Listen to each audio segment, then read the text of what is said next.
Bueno,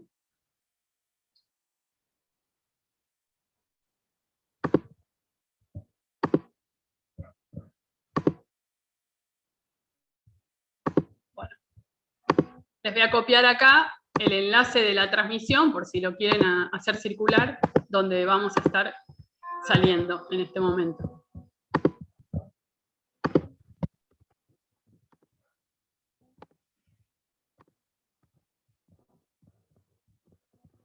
Y Sandra, cuando vos quieras, nosotras podemos arrancar.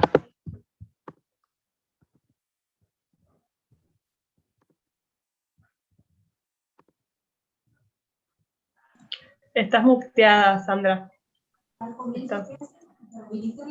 Ahí está, hay que hacer muchas cosas a la vez. Bueno, arrancamos de nuevo. Buenas tardes, bienvenidos a todos. Es un enorme placer compartir de nuevo este espacio, especialmente con Carolina, que es a quien más conozco del equipo, pero a todas les demás, porque estuvimos compartiendo los videos y esperando el libro para leer más en profundidad. Muy agradecida desde la colectiva Sabia, en primer lugar, de que se hayan podido sumar a compartir esta temática. Y bueno, y también como profesora, tengo muchos estudiantes acá que están presentes y que están interesados en escuchar estos relatos. Así que de mi parte eso nomás, y escucharlas a ustedes. Bueno, vamos a empezar compartiendo algo que está escrito en el libro, que lo vamos a leer y lo mostramos enseguida, y después conversamos, si les parece. Vamos a ver si lo puedo pasar bien.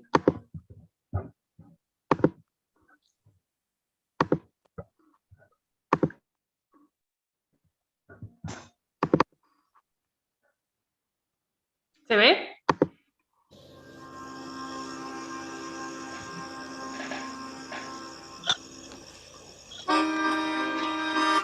Pía Guada, la Guada actual, de 26 años, con 2 hijas y el cabello largo, conversando con su papá, también actual. No era cualquier conversación, o mejor dicho, era una conversación cualquiera, pero en guaraní, que no es poco decir, porque esta Guada, siente que en la realidad no lo hace bien. Siente que su guaraní es rudimentario, que tiene un repertorio de palabras acotado, y eso a veces le genera incomodidad, vergüenza y al mismo tiempo ganas de decirlo igual, de gritarlo, de descubrirlo así, diciendo. Otro día u otra noche la vi cantando ya. Cantaba una polca muy alegre y rápida, encadenaba palabra por palabra sin equivocarse, sin dudar. Cerrando los ojos, la música era más plena y el guaraní más dulce. La feliz llegada del guaraní alojó en mi cuerpo de recién despertada o recién levantada un sentimiento inexplicable. Si me preguntás, no recuerdo el sueño, es decir, las palabras exactas, el lugar y esas cosas. Mi memoria seleccionó lo más importante: el guaraní, la música y papá. No lo dije al principio, pero esto que vi sucedió en mis sueños. Y Guada soy yo.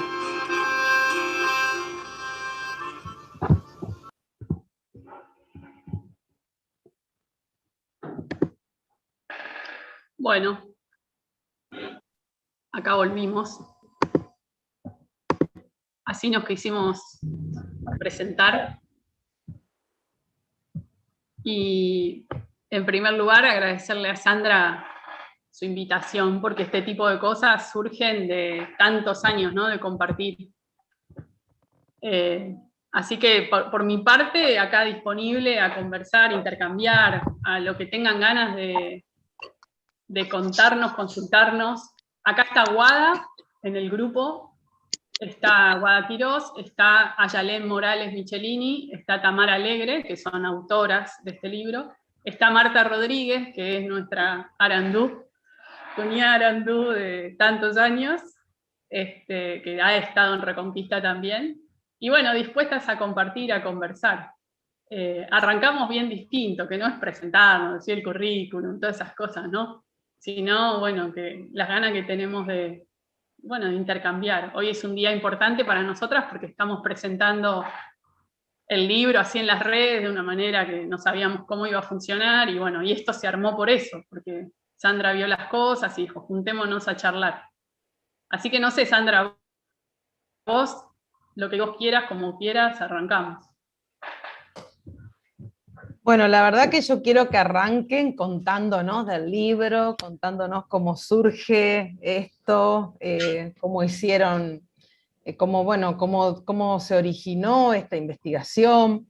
Acá hay muchos estudiantes también de metodología, de historia, de ciencias de la educación, que están por comenzar ese recorrido, así que también es muy importante para ellos que ustedes cuenten ese camino que hicieron.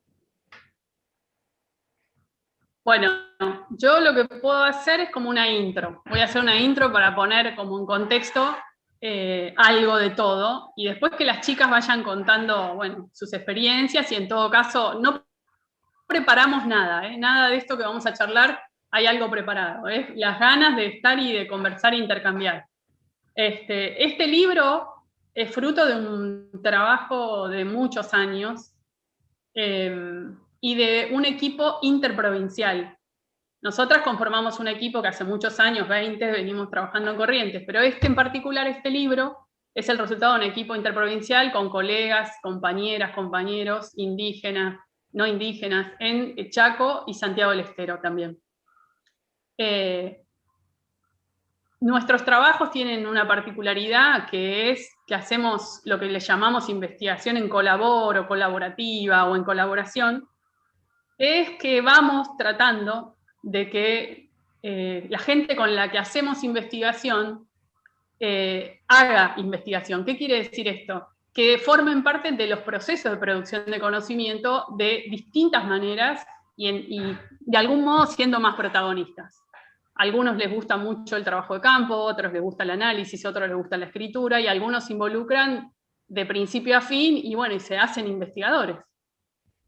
En este caso, dos autoras del libro, Tami y Wada, que les pueden contar ellas, son investigadoras y son miembros de las familias con las que trabajamos en los estudios, algunos de los estudios que están en el libro.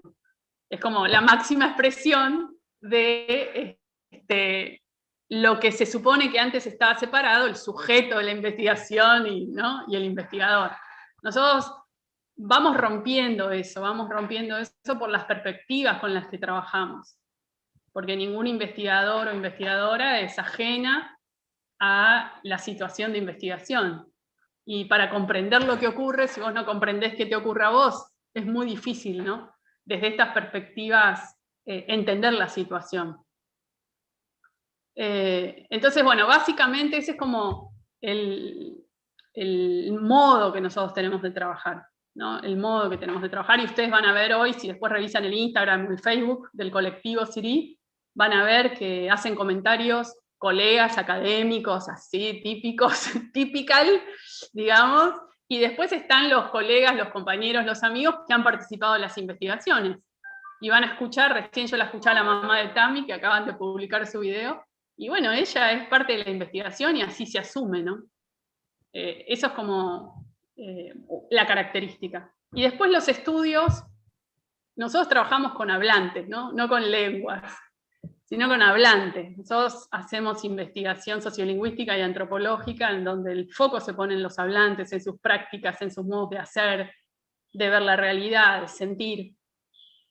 Y todo el libro va contando distintas experiencias muy diversas, desde el uso del quichua en el WhatsApp, cómo armar un proyecto bilingüe, intercultural en una zona monolingüe wichí. Eso es muy difícil de pensar con, qué sé yo, después hay estudios sobre las inserciones de los maestros de guaraní en Corrientes, que esos son los primeros que hay en Corrientes, hicimos unos estudios.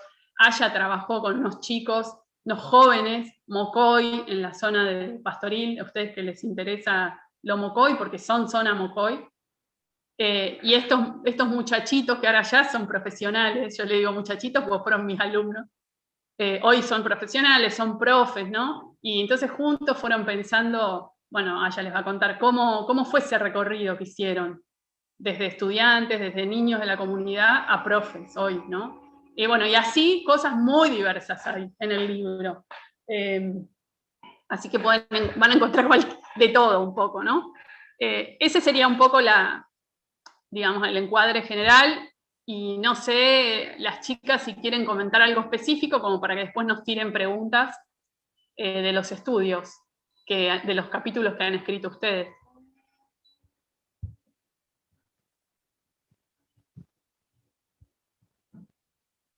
Tami, Guada, capaz que arrancan.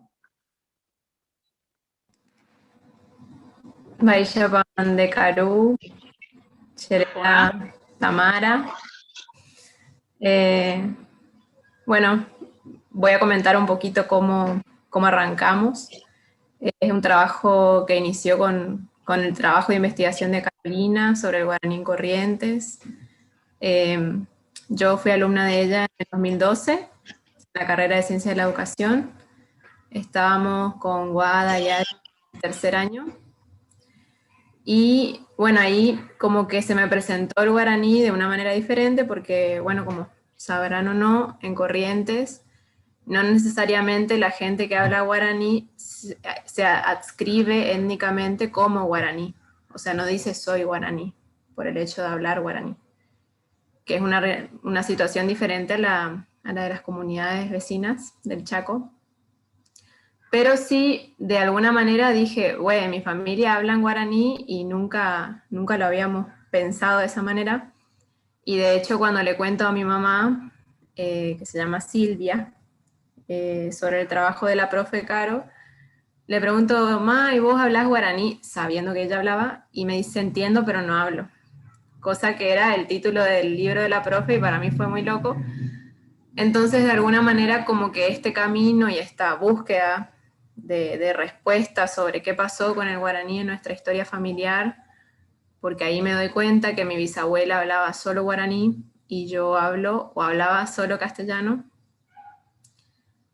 Entonces, de alguna manera, algo como que empezó como una pregunta personal de, bueno, ¿qué nos pasó? ¿Cómo llegamos de la generación de mi bisabuela monolingüe guaraní a la mía, monolingüe castellano, en 4 generaciones? Y con esas preguntas, Guadalupe y Caro me acompañaron en mis primeros pasos en la etnografía, y que tenían la particularidad de hacerla en casa, digamos, haciendo antropología en casa, etnografía en casa. Se puede discutir ahí un poco eso, pero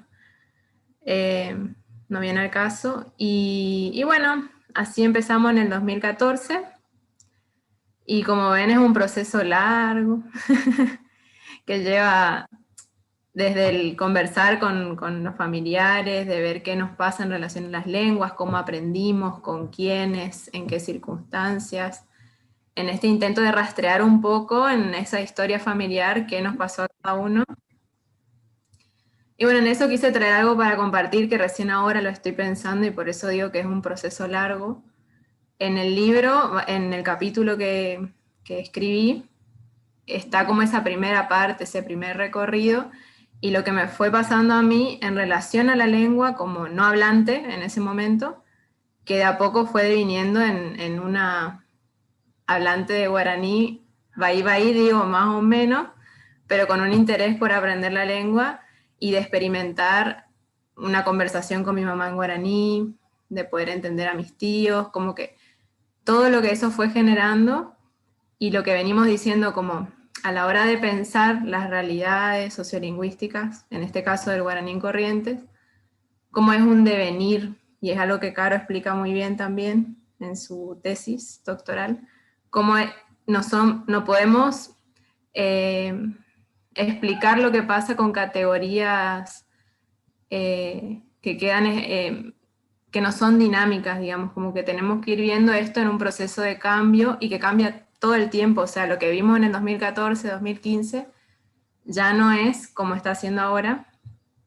Y bueno, de alguna manera, pensando en las mujeres en el proceso de transmisión lingüística, lo que quería comentarles es, bueno, qué aprendí o qué me dejó, por ejemplo, mi bisabuela, desde lo que pude compartir con ella no sabiendo guaraní, y fue como el deseo de entender, de entenderla, pensando en esa última situación que me marcó mucho y que me sigue acompañando en esta búsqueda, de, bueno, de encontrarnos solas, ella internada, y de yo no poder ayudarla, o no poder interpretar, entender lo que me estaba diciendo en nuestro último encuentro, y bueno, de ahí como un deseo muy fuerte de entender el guaraní. Después con mi abuela, algo que puedo decir es que ella me transmitió el amor y el afecto del idioma desde la niñez, y mucho en eso, la vida del campo, digamos, lo que es la vida en el campo para ella, y todo lo que puede expresar a partir de el guaraní, ya sea canillita poí, piruchay, como formas afectuosas que ella tenía y tiene de llamarme. Y después con mi mamá lo que veo es que me genera ahora el deseo de hablar, o sea, de saber hablar para poder compartir momentos que con el castellano no son así.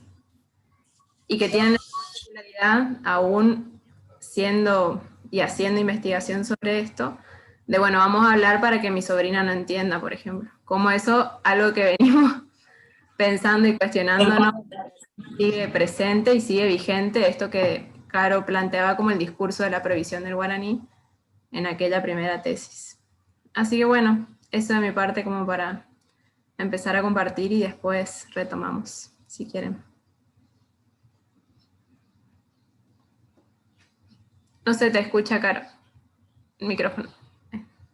Guada, te decía si querías comentar algo breve, así después podemos...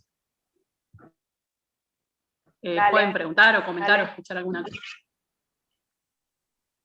¿Se me escucha bien? Sí. Yo estoy en el interior de Corrientes, en San Miguel. Bueno, les saludo a todos ahí. La verdad, un honor para mí. Como dijo Caro hoy, no habíamos preparado nada de antemano, o sea que me sorprendió con la presentación del video, de eso que escribí, que es resultado también de este proceso. Al igual que Tami, la conocí a Quesos. Con Tami, aparte, siempre hemos trabajado juntas, y bueno, las tres juntas siempre hemos hecho, por lo menos por mi parte, las investigaciones que fui haciendo hasta el momento. Trabajé mucho con las dos, con Tami y con Caro. Y la verdad es que lo que, bueno, ya no sé qué es expresa, es así, digamos, o sea, a partir de esa pregunta que ella se hace,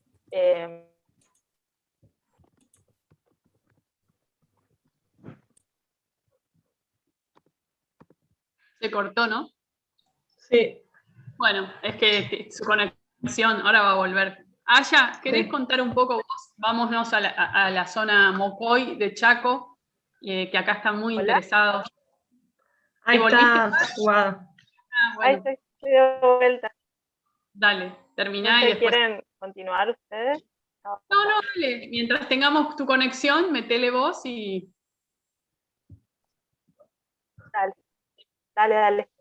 Bueno, no, contaba que a partir del interés de Tami en relación a su familia y el guaraní, bueno, yo empiezo a investigar como colaboradora del proyecto de investigación de ella, y mi papá fue un gran apoyo, porque le hicimos el...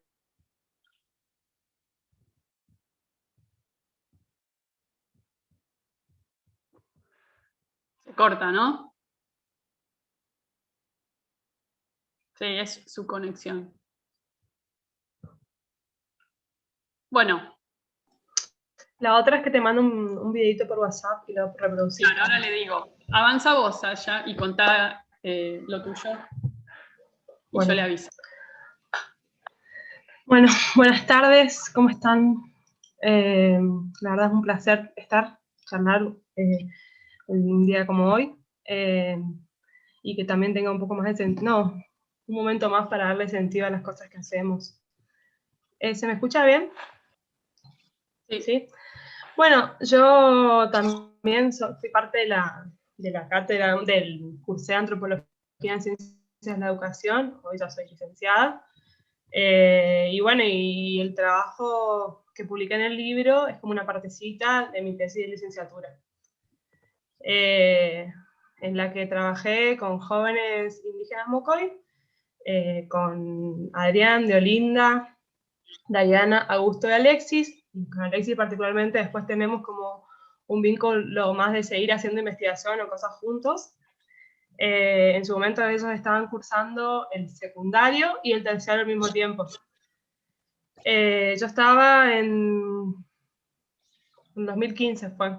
No fue ni bien hice la cátedra, pero eso fue como la que me había quedado a mí de la cátedra de antropología fue una sensación, digamos, de pleno desconocimiento, bastante angustia de no saber nada sobre la realidad de los pueblos indígenas en Chaco, de las lenguas indígenas en Argentina, como que fue muy frustrante eso. Entonces, bueno, nació como el interés de poder conocer la realidad de estos jóvenes, que ellos también tenían ganas de pensar los saberes Mocoy. Caro daba clases en el terciario, en Villa Ángela, y yo cuando volví de un viaje de intercambio, después me empecé a sumar con ella a ir al terciario. Y ahí empezamos a juntarnos. Lo que primero le llamamos pensar la identidad Mocoy, y después nos dimos cuenta que por ahí iba por pensar las trayectorias.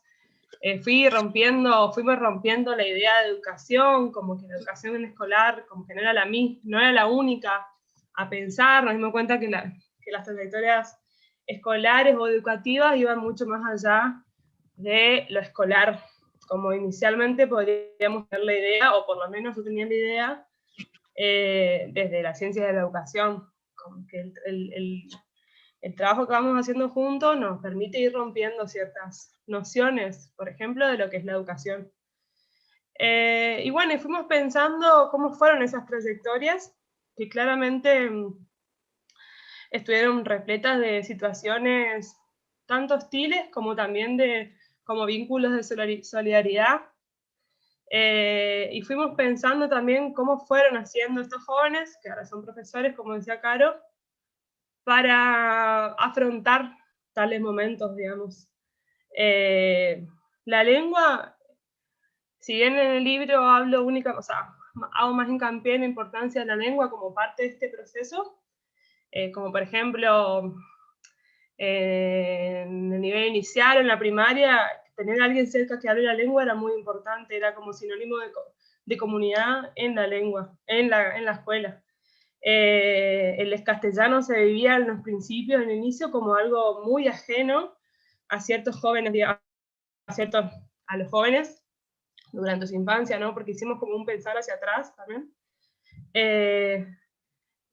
Y ese castellano, a medida que se lo empiezan a apropiar de una manera u otra, empieza a tener otro significado, por ejemplo, como el lugar de la lengua del castellano como un puente que le permitía negociar o no respecto a ciertas situaciones o no. Sin duda, la lengua Mocoy en cualquier momento de la trayectoria significaba alguna alianza o algún sentirse cómodos, por ejemplo, en el secundario, o el momento que podían tener a alguien cerca que hable Mocoy era otra cosa. Pero no únicamente eso. Recuerdo cuando hacían referencia al secundario, muchos de ellos tuvieron que salir de la comunidad, digamos, si bien hacen como la primaria en la comunidad, el secundario, como no había secundario, se tuvieron que ir a Villa Ángela, que implicaba un viaje muy cortito, pero en términos simbólicos muy grande, muy amplio. Era como salir de la comunidad. Entonces fueron los momentos por ahí más frustrantes, más difíciles de tener que salir y encontrarse por ahí uno en un curso donde había gente o estudiantes únicamente de Villa Ángela. Y ahí fue cuando tuvieron que empezar a hacer o armarse de estrategias y herramientas tanto singulares como colectivas, digamos, de ver cómo hacer para zafar, o sea, cómo hacer. Después, como en una tercera etapa, digamos, se consigue a partir también de una lucha más a nivel comunidad, de que se abra un secundario, que si bien había docentes que hablaban la lengua, bueno, acá está Adrián, claro, si bien había, Adrián, si querés decir algo también vos, no te estoy viendo yo, pero también... No está Adrián, les estoy bueno, compartiendo me mareo, el video. claro, sí. Está, bueno. No, para que después lo conozcan. Bueno, está. En otra parte, en la tercera etapa, bueno, se abre como la escuela dentro de la comunidad y si bien no era una escuela como con las características de una escuela bilingüe, que sí hay en Chaco a partir de una ley que se consigue en el 2010, y que ahí está la posibilidad de que la comunidad exija o decida, digamos, tener una escuela de gestión social y cultural, o sea, que más o menos el currículum y quienes están adentro de la escuela, la comunidad es quien decide. Hasta ese momento no había eso, pero el hecho de que la escuela se encuentre dentro del territorio de la comunidad ya cambia significativamente la situación de salir, digamos, a Villa Ángela, por ejemplo, y ya había muchos más alumnos, el docente no hablaba mocoy, pero ellos sí entre todos hablaban mocoy, y muchos de los que comentan tenía que ver con estar tranquilos, con sentirse cómodos, y bueno, finalmente una de las cosas más lindas de estas experiencias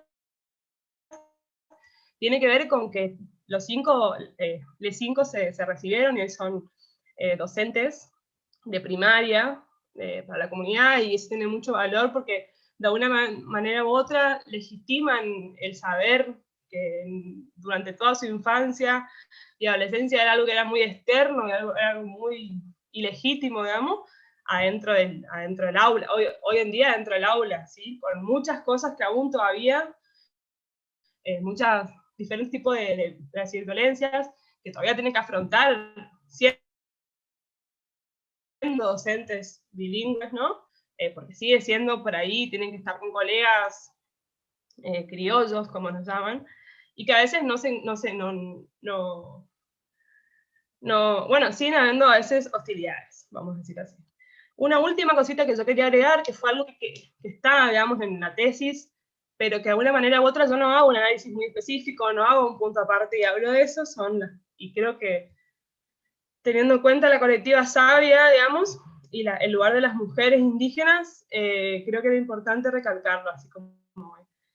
Sin duda las experiencias de Diana y de Olinda, al mismo tiempo que tenían que estar lidiando por situaciones hostiles, por el hecho también de ser mujeres, como que hay algo así de que en las experiencias que cuentan Adrián, Alexis, Augusto, como que le era más cómodo, más fácil, de alguna manera u otra, ¿cómo puedes? Aliarse con los criollos, por decirlo así, en esta secundaria que fue lo más difícil. Sin embargo, Diana y Olinda tenían que, si bien se sintieron muy solas en esas etapas, ellos se les suma una actividad que es el laburo, digamos. Tanto de Olinda como Diana en sus relatos, o Diana, por ejemplo, tuvo que interrumpir la secundaria en un momento por trabajar, digamos. Que también en algunos casos de Adrián y Alexis, la cosecha, ¿sí? Era algo que tenían que hacer, pero que como las mujeres lo ven como una etapa mucho más conflictiva, o por lo menos sabemos que el hecho de ser mujer, ¿no? Y por ejemplo, Olinda siendo madre, tenía que afrontar el hecho de ser una mamá grande y tener en cuenta que el hijo pueda comer al mismo tiempo que ella está cursando la secundaria y el terciario. Son cosas que están, como las describí en la tesis, pero no es algo que yo hice un punto aparte. Creo que tiene que ver también con un proceso mío como mujer y como feminista y como parte de todo este momento histórico, ¿no? Pero que sí fue algo que sucedió, digamos, y que estaba en los relatos y que en algún momento lo cuento, pero como que no hice un punto aparte porque, bueno, inicialmente no me puse a pensar en eso, básicamente.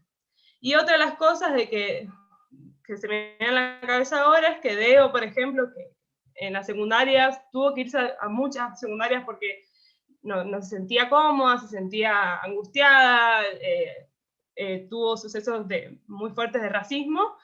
Quienes la ayudaron a ella en una secundaria pública, digamos, fueron mujeres, que eran madres también, que no eran de la comunidad, pero de alguna manera u otra encontraron, o sea, Deolinda encontró en ellas un vínculo de solidaridad que en otros momentos no lo encontró, digamos, y con otras mujeres.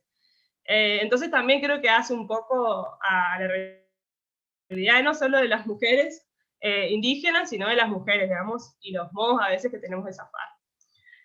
Bueno, eso es por ahora todo. Cualquier cosita me consulten.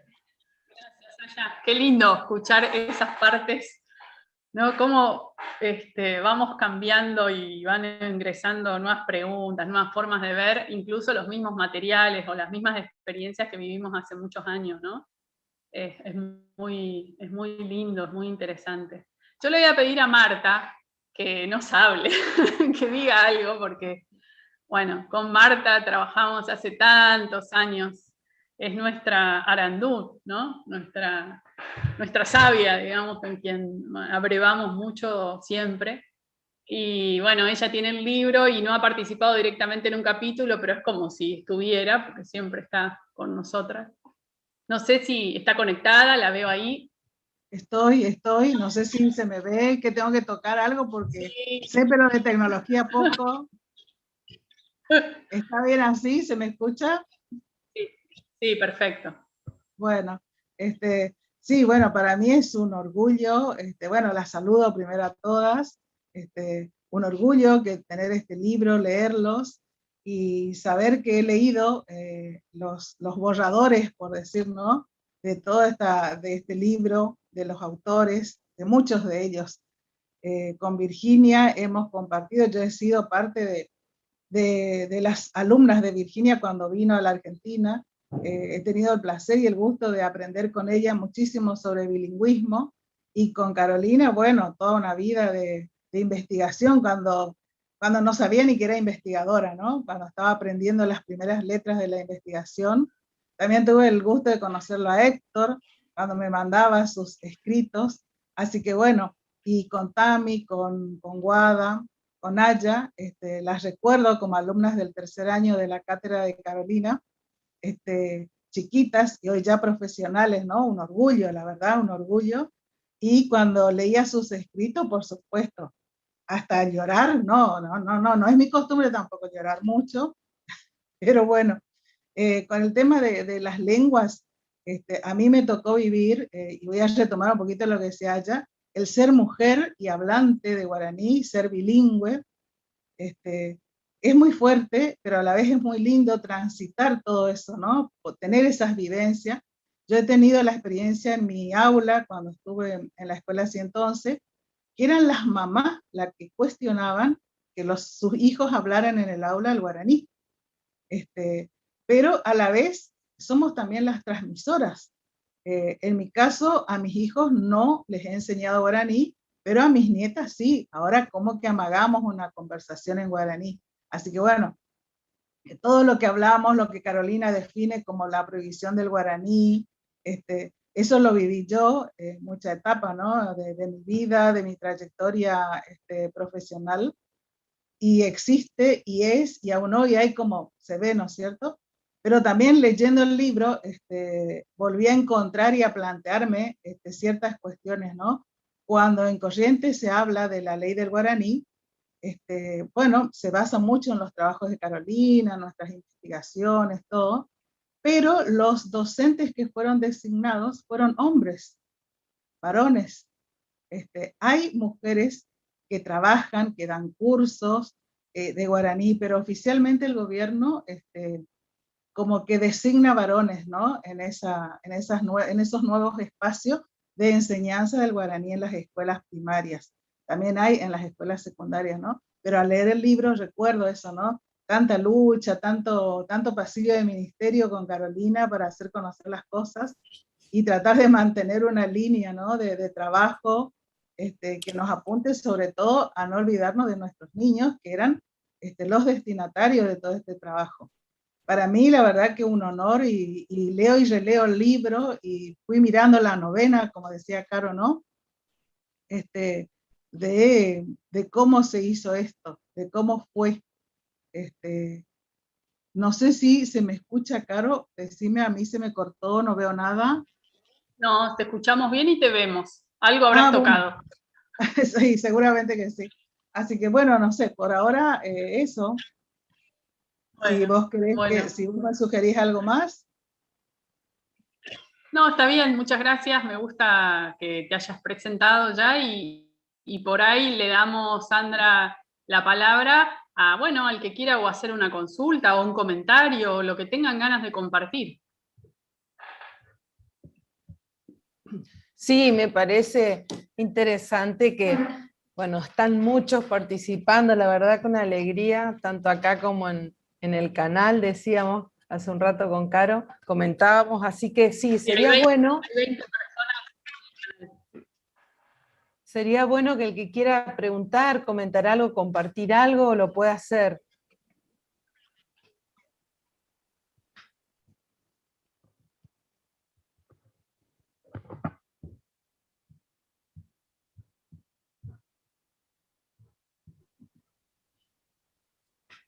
No sé si se me escucha. Patricia, ¿Sí? perfecto. Sí, dale. Hola Patri, ¿cómo estás? Un gusto, Carolina. La verdad, bueno, por ahí, bueno, agradecer la invitación, la convocatoria ahí a través de Sandra. Carolina, yo soy trabajadora social, mira mi perra, así que disculpen que cuestiones de la virtualidad. Tal cual. No, me quedaba en estas resonancias porque yo trabajo hace años ya en comunidades aborígenes acá en la zona norte de la provincia, con comunidades mocoví. Antes en una ONG, ahora en salud pública, y también soy docente de trabajo social. Y en esto de las resonancias que comentaba Yele, iba a ir rumiando que hay una caracterización muy propia de lo que plantea en relación a nuestro contexto, ¿no? Y en relación a el uso de la lengua o la transmisión de la lengua, que obviamente está marcada dentro de las mujeres que habitan las comunidades, pero sin embargo hay un dato de la realidad que los maestros idóneos en la mayoría son varones. Entonces también ahí digo, como para pensar en clave cómo la lengua organizadora de la vida, ¿no? Sin duda, como va resignificando cuestiones de la vida cotidiana, pero también va marcando a sí mismo situaciones de poder que hacen o atravesadas por la discriminación, ¿no? El relato de Ayelén me hace recordar ahí acá una muchacha de una comunidad muy cercana, que es la comunidad de Berna, que también hizo todo su atravesamiento con la escuela secundaria, luego estudia para docente, y hoy por hoy es docente, pero hizo todo ese proceso donde había que acompañarla porque no se sentía cómoda en el espacio educacional, bueno, en esa cuestión de rigidez institucional, tal y cuanto lo concebimos la mayoría. Sin embargo, en el caso específico de las comunidades, eso fue una barrera bastante importante que por suerte pudo ir atravesando, ¿no? Y en esto no, pensaba puntualmente, digo que son experiencias muy parecidas de las que están contando, cómo quizás desde, en esto que vos dijiste, Carolina, al principio, ¿no? Esto de la investigación colaborativa, la posición del hablante, que eso lo da el estudio etnográfico, a lo mejor de ahí, no digo hacer un desplazamiento metodológico, pero sí a lo mejor poder precisar cuál es el dato distintivo del enfoque etnográfico, qué es lo que puede aportar al contexto actual, ya sea, puede ser de pueblos originarios, que de hecho es una producción que para mí, por lo menos en la zona norte, del ámbito académico, del ámbito, nos falta tocar ahí o ir al hueso, pero también pensando, en la comprensión también de otros sectores que no son necesariamente pueblos originarios, ahí puntualmente, no sé si me explico, la impronta, ¿no? Del enfoque etnográfico, ¿no? Esto de, para pensarlo en clave también de poder plasmarlo en el ámbito cotidiano que pareciera ser algo tan lejano, escribir un libro, y que recupera para mí, al menos en esto que ustedes están planteando, las voces, ¿no?, de las clases populares, o las voces, digo, recuperadas desde el ser situado, ¿no?, desde el sujeto situado. Bueno, eso quería un poco compartir ahí, si se puede. Sí, se puede. Estaba pensando qué te podría decir. Porque, viste, de entrada me sale porque me gusta más el método etnográfico. Claro. No, digamos, yo creo que hay una especificidad del método que produce un tipo de conocimiento que no producen otros métodos. Eso me parece que hay que decirlo así con todas las letras, digamos. No por eso uno no usa otros enfoques, ni no por eso uno no toma otros estudios, ¿no?, que tienen otras características metodológicas. Pero la comprensión a la que llega el método etnográfico, es decir, a la posibilidad de involucrarse, el modo en que el investigador se involucra, me parece que ese tipo de comprensión no lo logra otro método. También hay una elección personal y hay cuestiones éticas y políticas, desde mi punto de vista, que el método también supone, porque es un método de investigación que promueve el intercambio en situación de cara a cara. Eso, ahí detrás hay elecciones políticas y éticas en el trabajo de investigación y en lo que nosotros, que llevamos el método etnográfico a un extremo, que es pensar que la investigación es intervención social. O sea, que cuando hacemos investigación estamos interviniendo en la realidad sobre nosotros y sobre quiénes y con quiénes estamos trabajando. Entonces ahí también detrás hay posicionamientos políticos, ideológicos, ¿no? Sin duda. Y bueno, yo creo, una vez describí esto, a ver si me explico. ¿Ustedes vieron las napas de agua, las napas subterráneas? Bueno, yo creo que el método etnográfico es como cuando uno hace una perforación en el campo, que tiene que ir bien abajo, bien abajo para encontrar el agua buena, digamos. Bueno, al menos esa es la experiencia, la analogía que yo me planteo. Y yo creo que el método etnográfico logra eso. Uno se va bien abajo, y este aquí que cuando describe ese pozo de agua, está tocando una napa freática, que es, no voy a usar la palabra generalizable porque nos vamos a dar de culo con los de estadística y todo eso, no, pero que tiene una capacidad comprensiva que es extensiva, que cuando yo entiendo el proceso que está describiendo Ayalén, para entender ese proceso, produce unas categorías junto con sus compañeros, con sus colegas, los jóvenes Mocoy, produce unas categorías para pensar esa realidad, que después son categorías que son muy útiles para pensar otras realidades asociadas o cercanas. Muchos investigadores que hoy me interpelan me dicen, también sirven para el mundo. Perfecto, que les sirva al mundo, casi les diría que me importa poco. Y acá me voy a poner un poquito ideológica, pero todo el bla bla bla de la decolonización y toda esa historieta, ¿no? Que los de Europa, los de Estados Unidos, hablando de que nosotros tenemos que ser decoloniales, yo lo resuelvo de manera pragmática. Soy decolonial si produzco teoría en mi situación concreta de investigación, en mi situación, en mi localidad de investigación, ¿se entiende? En mi territorio. Entonces yo no uso las categorías de, no sé, Blumar, sí, las uso, pienso, dialogo, en fin. A mí, yo, no es que tenga que ser así, discuto poco con esa academia, aunque me doy cuenta que les podríamos discutir, porque producimos otras cosas, tenemos otras ideas. Entonces yo creo que ahí hay una cosa medular de la etnografía, que podemos producir un conocimiento situado y podemos producir teoría de un nivel, no porque sea alto, sino porque es explicativo para nosotros, nos sirve para pensarnos, para entendernos de manera colectiva, ¿no? De manera conjunta, colectiva. Entonces, yo, si tengo que decir por qué elijo la etnografía y la pertinencia, creo que iría por ese lado. Bueno, ya me puse muy académica. Cambiemos de tema. Se me vienen caras, ¿viste? De colegas. De colegas de la Academia Mayor. Bueno, Eso seguimos. nos pasa a todas, Carolina. No estás sola.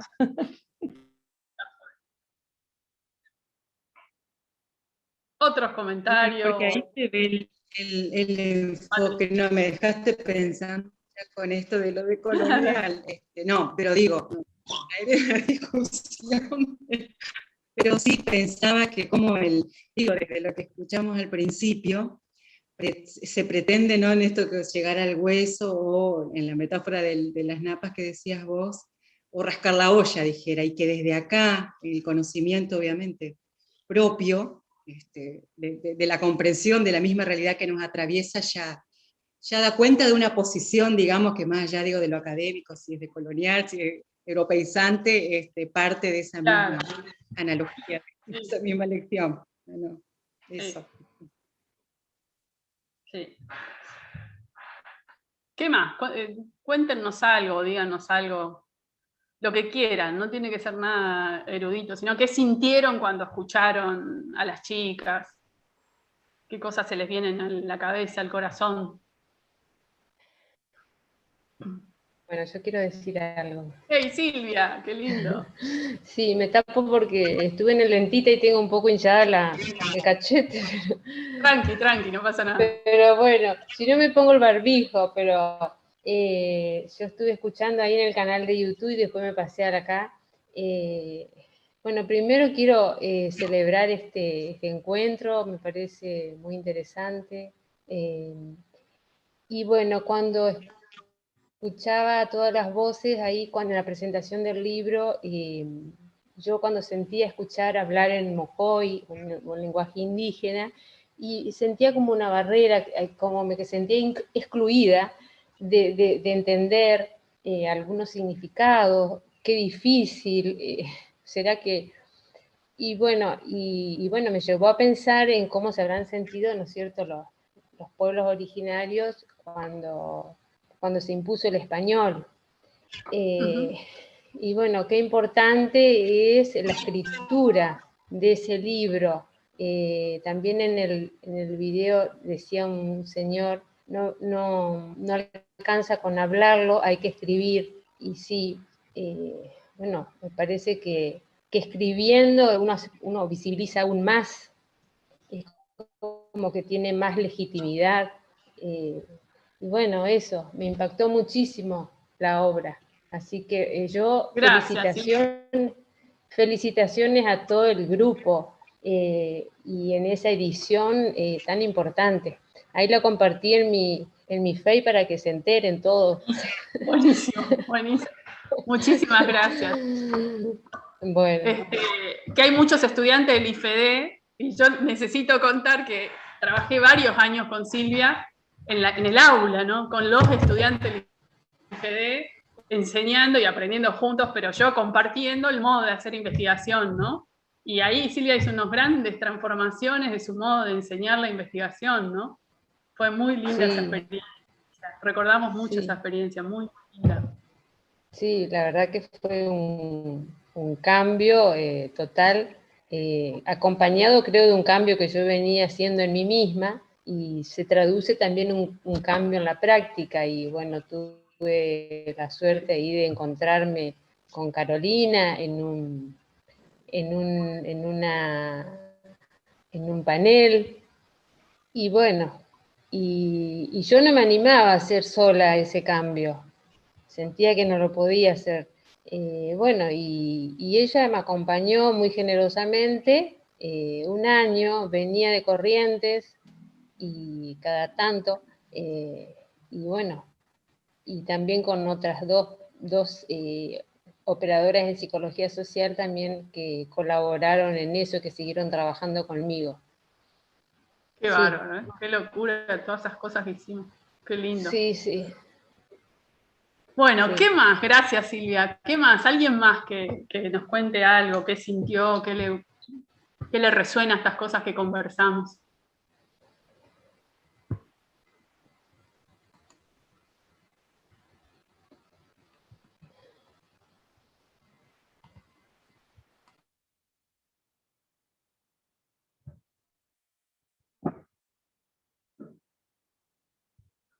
Viviana creo que quiere decir algo. Le veo la cara. Mirá la cara. Yo me banco el silencio del Zoom, el del aula, todo. No tengo drama. Dale, Bueno, Vivi. dale, ya que estamos. ¿Viste? Bueno, muchísimas gracias, por supuesto, a las compañeras de la colectiva Sabia por generar estos espacios que la pandemia nos habilitó, ¿no? Otros modos de encuentro que por ahí a veces desde lo presencial muchas veces los tenemos vedado por las distancias que tenemos que recorrer para encontrarnos, y la verdad que es maravilloso poder vernos, así sea a través de estas pantallas, y compartir estos saberes y estas experiencias.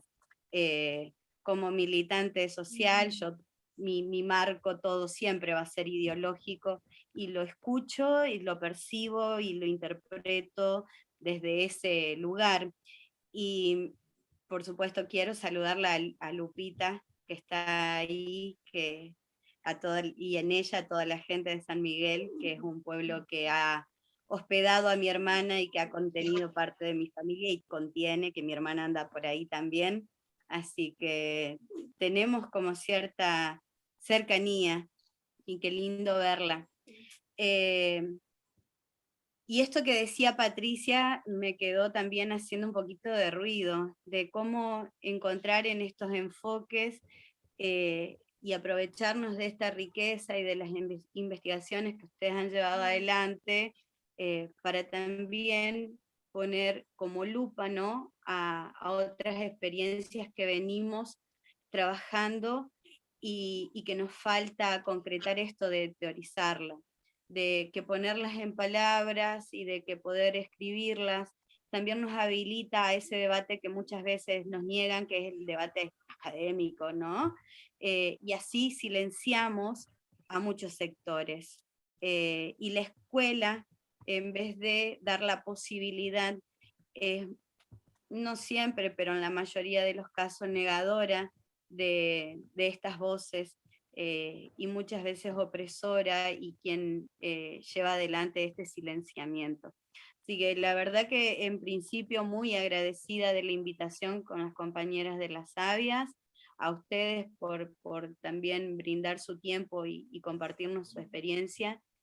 A mí me gustaría, no sé si hablaste, Lore, que también esta red, ¿no?, que nos hace encontrarnos con muy lindas experiencias, también ya la Lore entostado con las compañeras Mocoví también está haciendo esto de poder rescatar la lengua, de poder, primero, ¿no?, hay que hacer casi un trabajo de empoderamiento, de empoderamiento, y estaría bueno que ellas lo cuenten, que es mucho más, lo tiene ahí presente y palpable, y es parte de su experiencia también.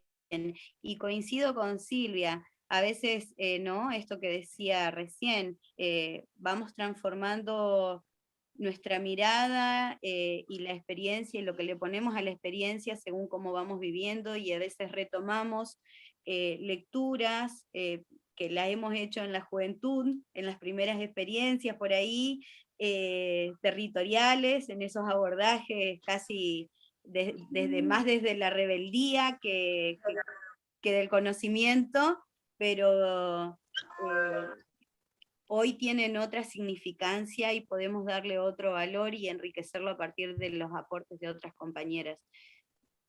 Muchísimas gracias por estar ahí, y dejo a las demás. Gracias, Viviana. Gracias. Ahí la agarré justo. Ay, la Lupe está ahí de nuevo. Guada volvió. ¿Querés comentar algo, Guada, que hoy se te cortó el audio? Sí, por acá ando. ¿Ahí se me escucha? Sí. Pregunto porque mi señal, bueno, saludarla a Vivi, que me saludaba ahí, qué felicidad verla, igual que a Lore, que tenemos, como ella decía, cercanía. Lore ha sido mi profe en la EFA, así que bueno, la la tengo en mi corazón como una de las que me ha acompañado en mi formación, así como, bueno, Carolina en este caso, y Aya, Tami. Lo que yo quisiera decir, más allá de cosas que, bueno, que tienen relación con la investigación y con lo que escribimos, retomando un poco las palabras, yo me fui anotando algunas palabras que iban diciendo, esto de los cambios internos, de las habilitaciones, de la importancia de la escritura. Es que en este proceso, yo lo conecto con el proceso mismo que yo hice para escribir y para habilitarme a escribir también, que Caro fue la que impulsó muchísimo eso, estuvo ahí atrás, dándome cuerda para que pueda sentarme a escribir, ayudándome a pensar, a ordenar las ideas. Y la escritura de este texto, digamos, de este capítulo, y sobre todo de la descripción de los sueños, nace de ese modo porque, bueno, ahora me dice, anotate todo lo que vos quieras contar en una ponencia que íbamos a hacer, y hago una lista. Y yo pongo a lo último que soñé en guaraní, me soñé hablando en guaraní, como contando lo que para mí era anecdótico. Y claro,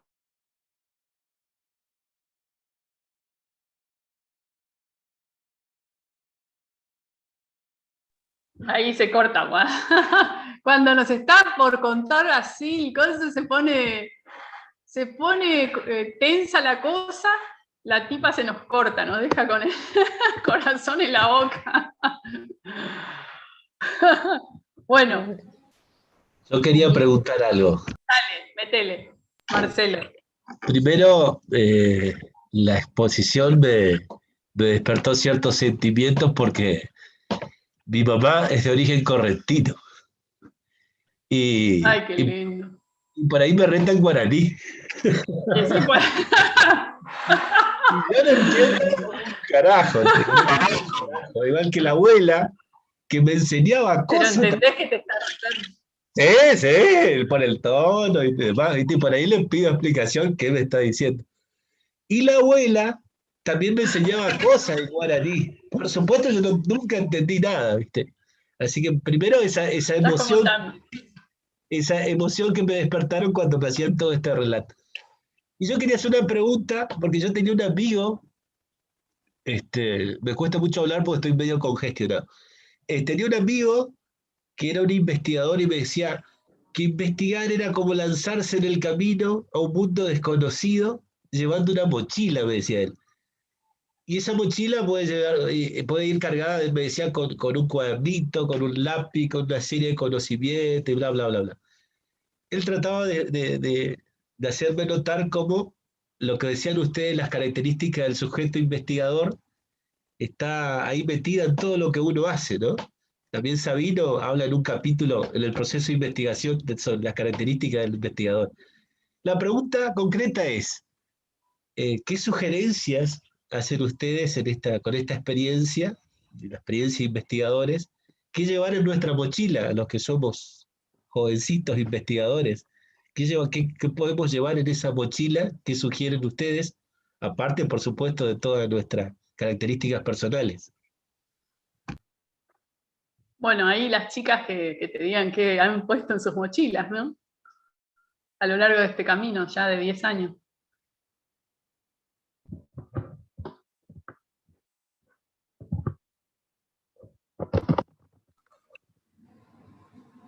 Yo podría decir preguntas que quieras responderte en relación a lo poco, a lo mucho, a lo que sepas.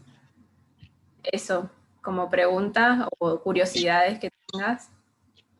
El cuadernito, la bicom, el lápiz, por más que los uses, tenerlos ahí por las dudas para que no se te escape las cosas que te llaman la atención, lo que te sorprende, lo que te está generando o sentís en determinada situación. Grabadora, filmadora. Después si usás o no, no importa, pero tener ahí con pilas cargadas, el teléfono con batería. Son como cositas de apoyo para volver después, digamos.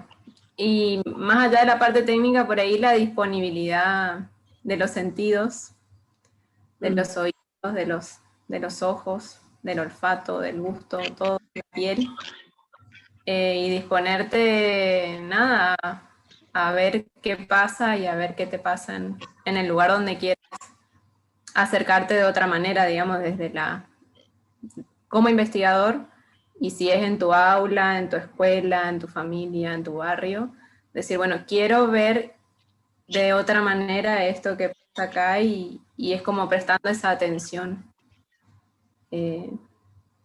con todo lo que sos, digamos, está presente ahí con vos y decir, bueno, y metemos la pata muchas veces, yo soy metepata oficial, pero de eso también se aprende mucho. Así que ánimos y ganas, muchas ganas. Yo podría agregar, Caro, a esto de qué poner en la mochila. Hola, ¿se me escucha? Sí, metele, estamos escuchando. Bueno, ¿de qué poner en la mochila? Estamos escuchando. Joven, unos anteojos con muchos vidrios de colores, para ir cambiando esos vidrios de acuerdo a las situaciones que va viviendo, para mirar al otro y para mirarse él mismo, qué va sintiendo y qué va viendo, y qué va viendo y qué va sintiendo a la vez, ¿no? Sobre todo eso, miradas nuevas, miradas a estrenar para cada situación del investigador.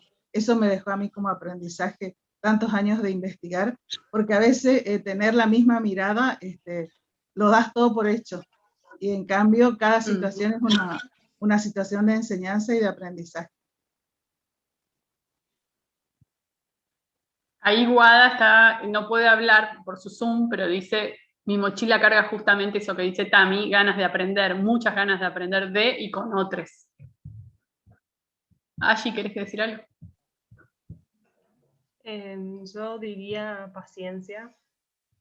Como primero, así como paciencia nomás, y muchas preguntas. Mucho oído más que palabra. Entender que capaz hay un poco de angustia también ahí, como que saber atravesar esa angustia, mucha charla con quien sea, poder contarle a otra persona lo que te está pasando. Y sería como la certeza de que no vas a tener certezas, digamos, como saber transitar lo ambiguo, lo poco cierto, que es lo más difícil. Me acuerdo que una vez lo dijo, no me sale el nombre, Diana lo dijo. Como que tenemos que saber eso, como si fuera que... Sí, como que tenemos que recurtirnos en ese sentido, como que el investigador tiene que saber que no va a saber, básicamente. Y como que toda la idea que tenemos de la investigación es que tenemos que ir, a veces hasta resolverle los problemas a otro, digamos, que eso es lo más preocupante, cuando como que nosotros tenemos que ir a saber lo que el otro no sabe. Entonces también creo que un poco de empatía o humildad por cómo son a veces las características de la formación en investigación, le agregaría a la mochila. Porque a veces tenemos la idea de que tenemos que resolverle la vida a otra persona, y creo que de eso no se trata, por lo menos la etnografía no viene por ahí. Y bueno, y después todo eso que dijo Tami, obviamente le sumo, pero así lo que me sale ahora es eso. Qué lindo pensar, ¿no? En estas cosas que nos hacen, que nos preguntan. Hay una chica en el YouTube que dice, que es Paula Benítez, que dice, la verdad estoy fascinada con este trabajo realizado por las jóvenes. Creo que parte de lo que dicen las chicas me llevó mucho, ya que soy correntina, pero nunca hablé guaraní, pero tanto mi papá como mis abuelos sí, y siempre tuve esa curiosidad por entenderlos, más allá que también hablaban castellano. Y es sumamente importante despertar esa curiosidad de recuperar parte de nuestra historia y de nuestras raíces. Así que muchas gracias por generar este espacio y compartir con nosotros. Qué lindas las reflexiones, ¿no?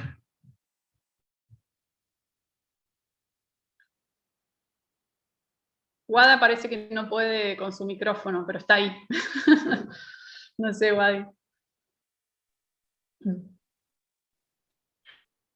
Aquí estoy, sí. Capaz que me dejo el video cerrado Claro. ahí, porque así Hoy no se se nos me va cortó. Y bueno, no, Se nos cortó con el sí, sueño, se cortó ¿viste? las 2 veces. Con el sueño, ¿cómo es que soñás en guaraní? Soñé, sí, bueno, mis 2 sueños en guaraní fueron una sorpresa para mí, o sea, no me imaginé jamás soñar en guaraní, o por lo menos, no sé, no.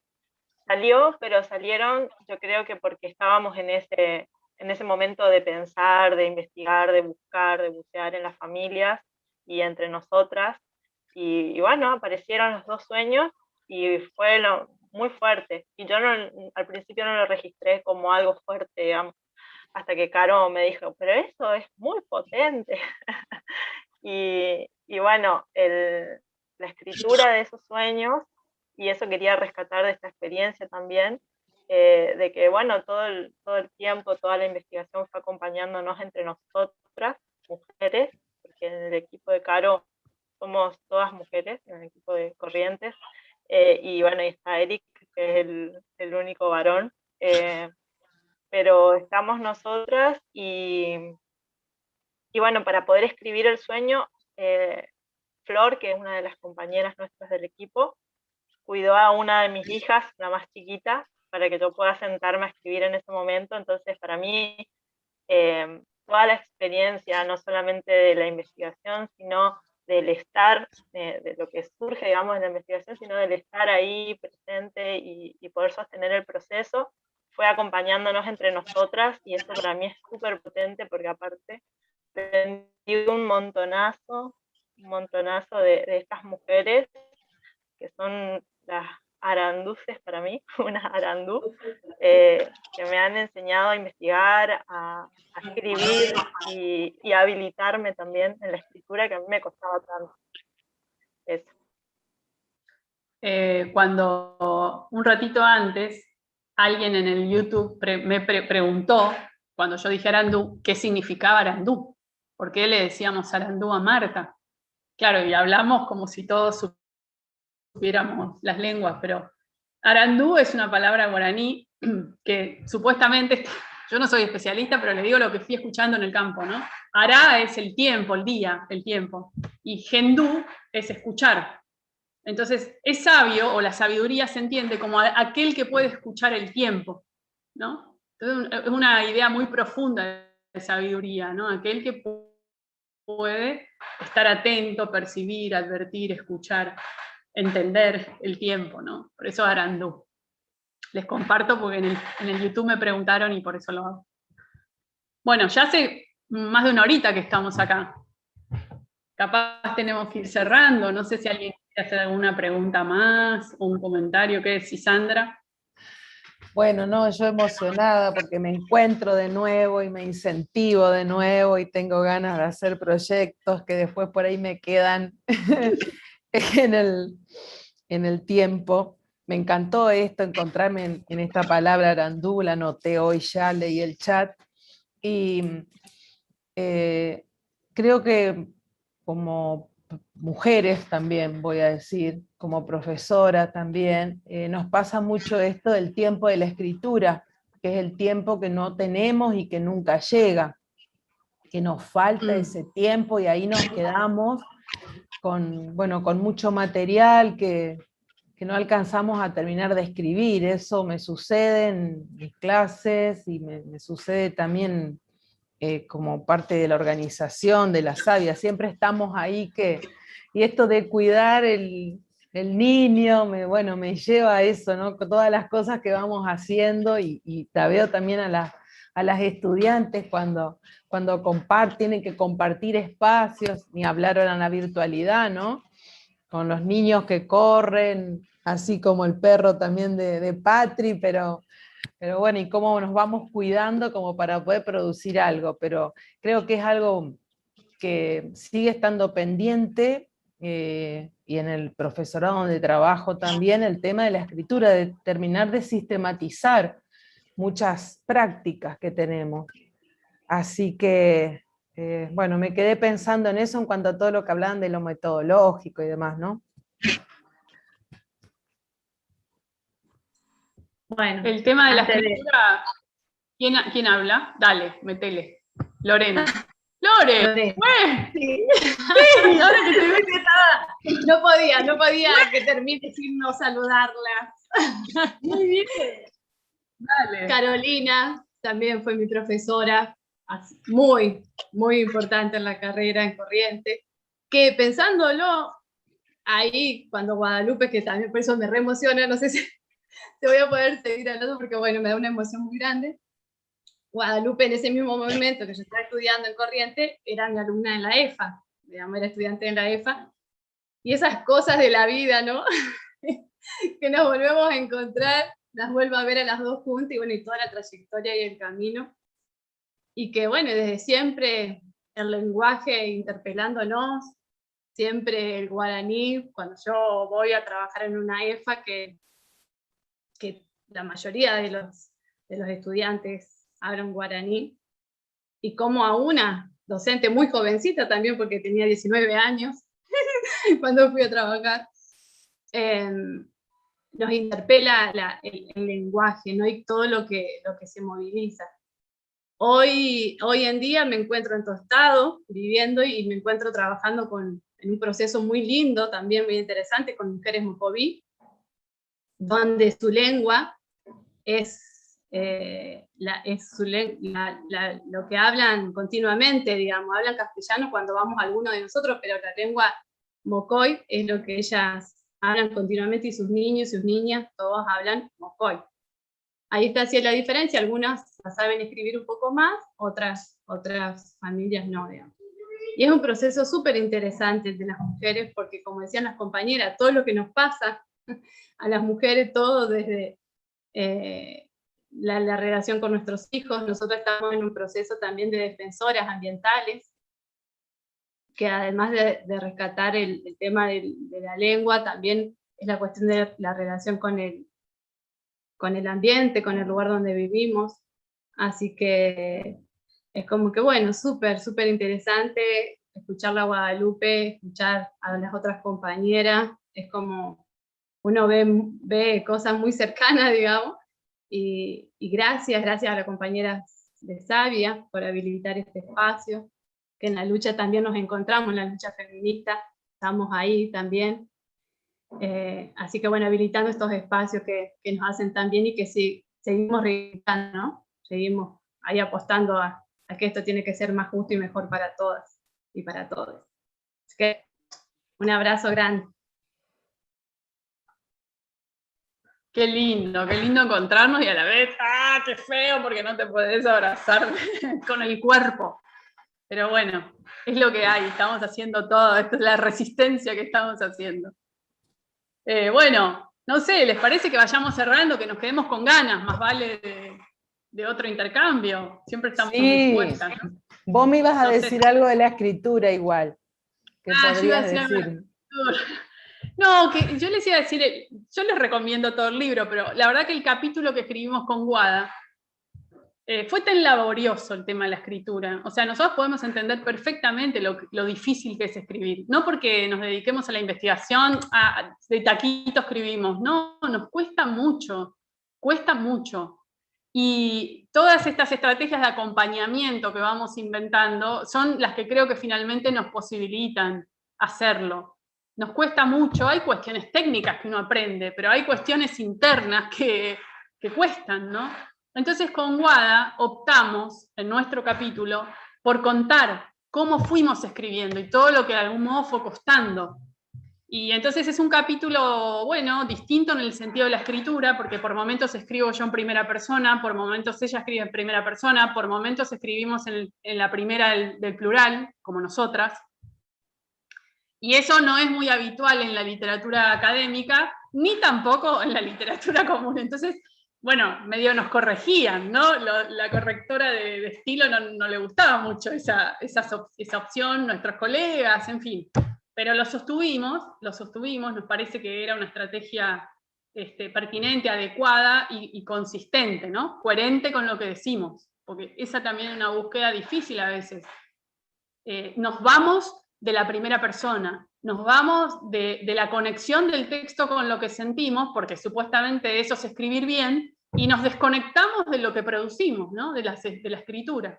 Entonces eso a veces cuesta y te obstaculiza aún más el escribir, porque, entre comillas, y esto es como el hablar, escribimos mal, todas escribimos mal. Entonces, como escribimos mal, no decimos lo que queremos, pero para decir lo que queremos no necesariamente hay que escribir bien, y lo pongo entre comillas. Y es lo mismo que el hablar. Entonces también ese es un proceso importante, me parece.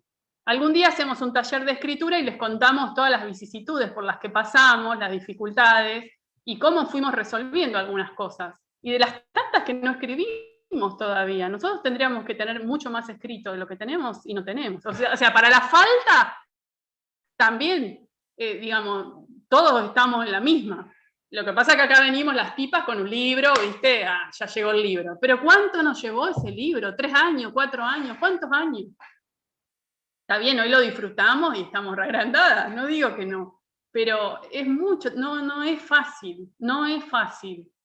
Y creo que vale la pena. Yo creo que vale la pena el esfuerzo, por miles de cosas. Por esto mismo, fíjense, si no fuera por este libro, este encuentro no lo estaríamos teniendo. La gente que trabajó con nosotros, la mamá de Tami, Miguel, Alexis, Adrián, que por favor les pido que entren al Facebook, que entren al Instagram y vean lo que ellos dicen con el libro en la mano. Esa emoción que yo siento cuando los veo a ellos es incomparable, no les puedo explicar. Cuando ellos dicen, este es nuestro libro, digamos, ellos son parte de esa experiencia, autores, aunque no necesariamente estén como se sentaron a escribir, porque hay gente que escribe, otra que no escribe, en fin.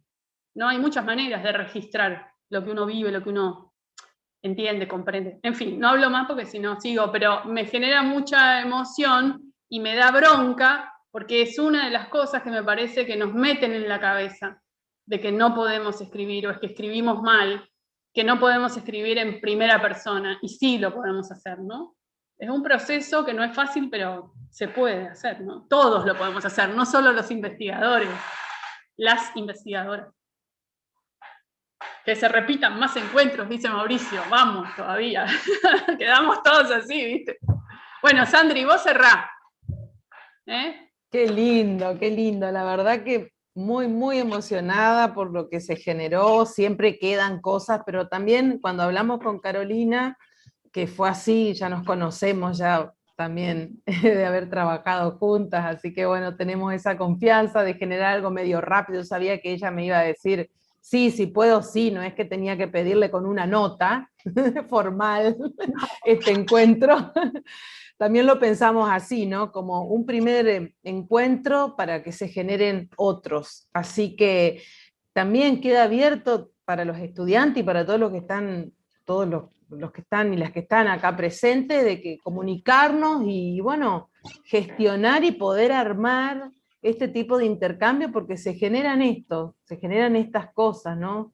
Que, bueno, que están mezcladas con las emociones y con las experiencias de cada uno, que parece que es lo más importante. Así que, bueno, de mi parte agradecerles a todos los que están presentes, bueno, a toda Carolina, a Yalén, Tami, Guada, Marta, que sí, que la conozco personalmente, sí, así que... Un gusto verte, Sandra. Sí, igualmente. Así que bueno, de mi parte eso. Nos quedamos, creo, todos con muchas ganas de aprender y de leer el libro. Marta, ¿vos querés decir algo para cerrar nuestro grupo? Bueno, agradecida por la invitación. Yo como estrenando estas tecnologías, ¿no?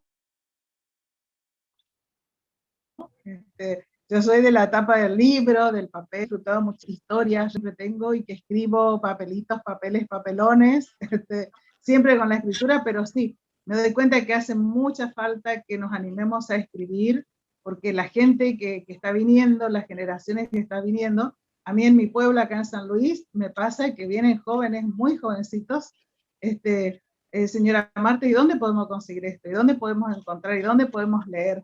Así que bueno, que no nos metan ese miedo, escribamos todo lo que podamos de las experiencias, de las investigaciones, que a todo el mundo nos viene bien. Un gusto estar con ustedes. Bueno, con esa despedida entonces nos vamos con la idea y el deseo de volvernos a encontrar. Muchísimas gracias por la invitación, a todos y a todas, y a Sandrita sobre todo. Gracias a usted.